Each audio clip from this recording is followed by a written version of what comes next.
Importance of books, किताबें पढ़ना और किताबों की क्या अहमियत है, क्यों सब कहते हैं कि किताबें पढ़ो और क्यों सब कहते हैं कि किताबें पढ़ने से फ़ायदा है, क्या फ़ायदा है हमको। यस, आवाज़ निकालो। नॉलेज, मुस्कान काली आ रही है। किताब पढ़ने से हमको नॉलेज मिलती है, मालूमात मिलती है और हम सीखते हैं और चीज़ें। हमको ये कैसे पता चला कि अकबर था बादशाह, मुग़ल एम्परर्स थे, ये कैसे पता चला हमें?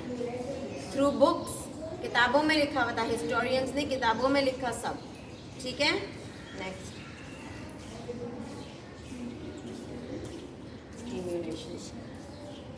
दिमाग हमारा रिलैक्स होता है किताब पढ़ने से, और हमारी जो फोकस है ना, जो बुक्स पे होना चाहिए, एक चीज़ पे कितना फोकस होना चाहिए, वो हमारा फोकस बढ़ता जाता है।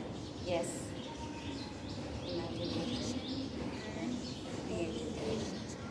इमेजिनेशन एंड क्रिएटिविटी, हमारी जो सोच है वो और बेहतर चीज़ें इमेजिन करती है। जब हम एक चैप्टर पढ़ते हैं, उसमें किसी बादशाह का है या फिर किस चीज़ का और किसी चीज़ का जिक्र है, तो हम उसी के बारे में सोचना शुरू हो जाते हैं कि उस ज़माने में क्या होता होगा। उस ज़माने में गाड़ियाँ नहीं होती थी, हाथियों पे सफ़र होता था। तो हम सब अभी आपके दिमाग में आ रहे हैं ना कि एक बादशाह जो है वो हाथी पे ट्रैवल कर रहा है, तो हमारी इमेजिनेशन इससे बढ़ रही है। ठीक है, और क्रिएटिविटी मतलब सिर्फ एक नॉर्मल हाथी तो नहीं होगा ना जो बादशाह पे होगा। कैसा होगा बादशाह को जो लेके जा रहे हैं, वो हाथी कैसा होगा? वाइट, मोटा होगा। और white, don't give me nonsense answers. White होगा क्योंकि सफ़ेद हाथी जो है वो बहुत कीमती हाथी होता है। और बड़ा होगा और उसकी क्या डेकोरेशन हुई होगी? नो, उसकी क्या सजावट हुई होगी? कुछ सजावट भी तो हुई होगी ना उसके ऊपर कालीन वगैरह चढ़ाते होंगे, उसके ऊपर उसको ज्वेल्स पहनाते होंगे, उसके ऊपर कोई रग लगाते होंगे, है ना। ये क्रिएटिविटी है जी। हम अभी क्रिएटिविटी सोच रहे हैं ना कि किस तरीके का वो हाथी होता होगा।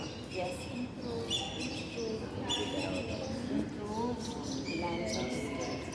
हम जब किताबें पढ़ते हैं तो नए नए अल्फाज हम अपने उसमें हमारी वोकैबुलरी में नए नए अल्फाज आते हैं जो हमने अल्फाज नहीं कभी सुने, वो अल्फाज हमको पढ़ने को आते हैं, तो हमारी दिमाग में वो अल्फाज आने लगते हैं।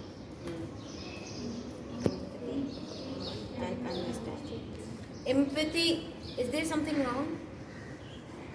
आई don't want any word from you until unless I imagine कर रहा हूँ ना दिमाग में। हाँ, तो जब मैं बोलूँगी ना आपको, हाँ जब मैं आपको बोलूँगी ना तब आप इमेजिन कीजिएगा। ठीक है, अंडरस्टैंड जी। अच्छा जी, एम्पैथी एंड अंडरस्टैंडिंग।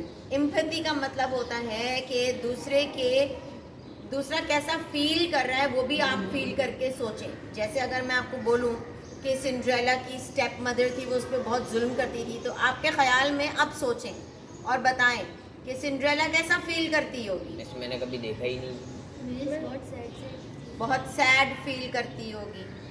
ठीक है, बुरा फील, कोई आपको बुरा बिहेवियर आपके साथ करे तो आपको अच्छा लगेगा कि बुरा लगेगा? बुरा लगेगा। Yes, entertainment and relaxation.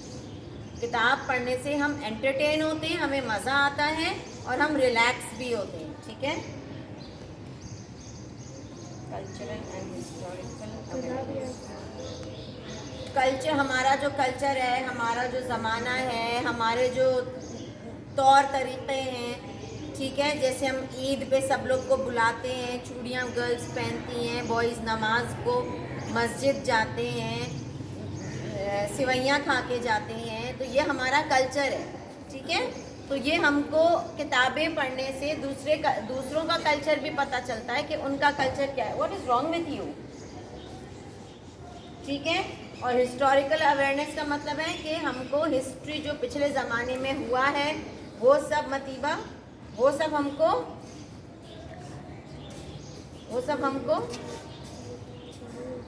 पता चलता है, हमको वो सब मालूम होता है। समझ आई?